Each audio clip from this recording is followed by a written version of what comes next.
భగవద్భక్తులందరికీ నమస్కారము.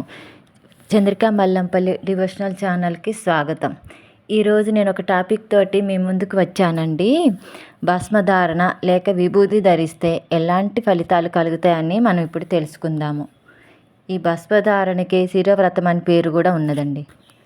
ఈ భస్మధారణ వలన మహాపాపాలు కూడా నశిస్తాయి. నుదుటిపై విభూతి పెట్టుకోవటం కూడా ఎడమవైపు నుండి కుడివైపుకి విభూతి రేఖలు తీర్చిదిద్దాలి. అప్పుడు అంగుష్టంలో విభూతి రేఖలపై కుడివైపు నుండి ఎడమవైపుకి 3 రేఖలుగా ధరించడాన్ని త్రిపుండ్రం అంటారు. త్రిపుండ్రం అంటే అడ్డబొట్టు అని అర్థం. గృహస్థు భస్మాన్ని నీళ్లలో తడిపి నుదుటి మీద, ఉదరం పైన, చేతుల మీద పెట్టుకోవాలి. మంత్రాలు ఉచ్చరించడం చేతకాని వారు ఈ చిన్న వాక్యాన్నైనా స్మరించి విభూతిని ధరించాలండి. అదేమిటంటే ఓ నమ శివాయ అనే పంచాక్షరాన్ని స్మరిస్తూ భస్మధారణ చేయాలి.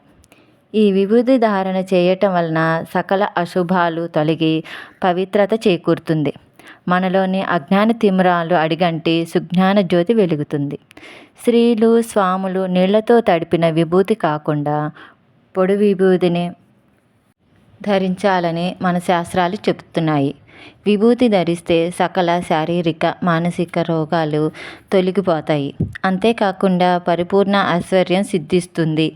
అందరికీ అర్థమయ్యే విధంగా చెప్పాలంటే అనారోగ్యంతో బాధపడేవారు చిటికెడు విభూతిని కనుక నీళ్ళల్లో కలుపుకొని త్రాగితే అది ఒక ఓఆర్ఎస్ లాగా పనిచేస్తుంది. నేనైతే ఇలాగే చేస్తాను. మహాగణపతికి విభూతితో పూజ చేసి ఆ భస్మాన్ని నుదుటని ధరించి మనం ఏదైనా పని మీద బయటికి వెళ్తే ఆ పని ఎటువంటి ఆటంకం లేకుండా జరుగుతుందని మన పెద్దవాళ్ళు చెప్తున్నారండి. అదేవిధంగా సుబ్రహ్మణ్యేశ్వర స్వామికి విభూతితో అభిషేకం చేసి ఆ విభూతిని ధరిస్తే ఇంట్లో ఉండే కలహాలు తొలగి అందరికీ శాంతి లభిస్తుంది. అలాగే అయ్యప్ప స్వామికి విభూతితో అభిషేకం చేసి ఆ విభూతిని మన నుదుటిపై ధరించటం వల్ల అన్ని రోగాల నుండి బయటపడి దేహం వజ్ర సమానంగా తయారవుతుంది. ఎటువంటి గ్రహాల చెడు ప్రభావం ఉండదు. అన్ని రకాల అకాల మృత్యువులు తొలగిపోతాయి. అన్ని పనులలో విజయం సాధించటంతో పాటు జీవితాంతం సౌఖ్యదాయక జీవితాన్ని కలిగి ఉంటాము. అయ్యప్ప స్వామి విభూతిని మనం నుదుటిపై ధరించటం వల్ల ఎటువంటి దృష్టి బాధ, గ్రహ బాధలు వేధించవు. విభూతిని ఎట్టి పరిస్థితుల్లో నేలపై ఉంచకూడదు. మహాశివునికి విభూతి మహాప్రీతికరమైనది. ఉద్రేకవంతులు ఈ విభూతిని ధరించటం వల్ల ఉద్రేకతలను తగ్గిస్తుంది, శాంత స్వభావాన్ని చేకూరుస్తుందండి. విభూతి తెల్లటి రంగులో ఉంటుంది కనుక ఇది నిర్మలత్వానికి సంకేతం.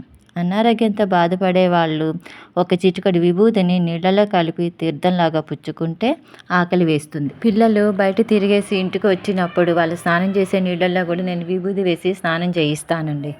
స్కూల్కి వెళ్ళే పిల్లలు వెళ్ళను అని మారం చేసి ఏడుస్తూ స్కూల్కి వెళ్ళకుండా ఉంటే వాళ్ళకి కనుక ఈ విభూతిని పెట్టి పంపిస్తున్నట్లయితే రోజు మారం చేయకుండా స్కూల్కి వెళ్తారండి. విభూతి ధరించటం వల్ల కలిగే శుభ ఫలితాలను గురించి చెప్పుకుంటూ పోతే ఈ వీడియో కూడా సరిపోదండి. 1-2 ప్రయోజనాలు అన్నీ అనుభవపూర్వకంగా అనుభవిస్తేనే తెలుస్తుంది. నేను ఇచ్చిన ఈ వివరణ మీకు నచ్చినట్లయితే నా ఛానల్ని లైక్ చేయండి, షేర్ చేయండి, సబ్స్క్రైబ్ చేయండి. ధన్యవాదాలు.